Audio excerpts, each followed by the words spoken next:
We're joined in the studio again by Ruth Wasserman Lande here, the Middle East expert. I know you've been highly involved in all these developing relationships. I'm so excited to see Etihad plane landing. I was going to start with that. How does it make you feel to see this is coming to fruition now? The plane's landing, the beginning of a new chapter, we assume, as the pandemic will move out of the way somewhat here and allow relations to develop. Who's on this plane? I mean, are these tours, business people? What are the batches of people that come over? Are they really interested in getting here? Well, if they were not interested in getting here, I think they would not come. But I think it's a real epitomization of people to people. In essence, if ever there needed to be a kind of a proof that this wasn't just an experiment or even nearing a cold peace that we've experienced for decades with other countries in the area, this is it. This is it. This is a real opening, a window of opportunity for Israel, for prosperity, for cooperation, for research, for economy, and most importantly, for the real glue that brings people together.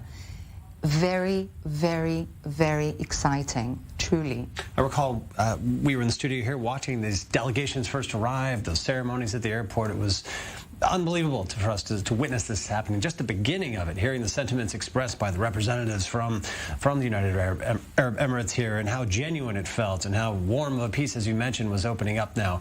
Since that point, have you seen this thing racing forward? You've been there on the ground, I know, a lot. You've seen these ties growing. You've seen these people-to-people interactions developing. I think, apart from the fact that we all were experiencing this pandemic and we couldn't fly back and forth for quite a while, one would even imagine that it would move a little back. That's one. Second, there was a difference in administration, a very, very big difference, 180 degrees. One would have expected for things to be a little bit more quiet. So yes, perhaps 1, 2, 3, 4 days, things were waiting. And yet I cannot say that the ambiance went down, the excitement went down. I would even say on the contrary.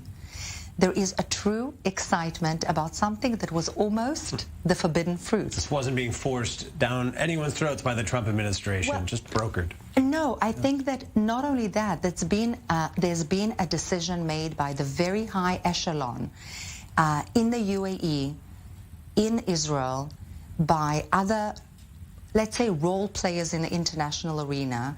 They've all put, let's say, the platform.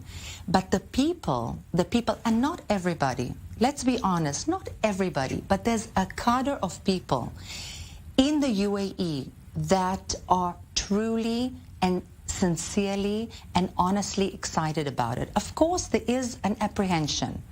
This was a country, Israel was a country that was forbidden. Yeah. It was taboo. Oh, yeah. It was something that was always taught to be the enemy. And I'm using particularly harsh words because that was how it was.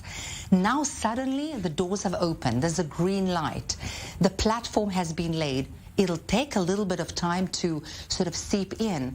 But there is that cadre of excitement, and you can feel it. It's just there. Well, we're going to feel some more of it as there's a ceremony coming up in a short while. We'll keep you with us for that as this plane arrives and its visitors disembark from the plane here. But we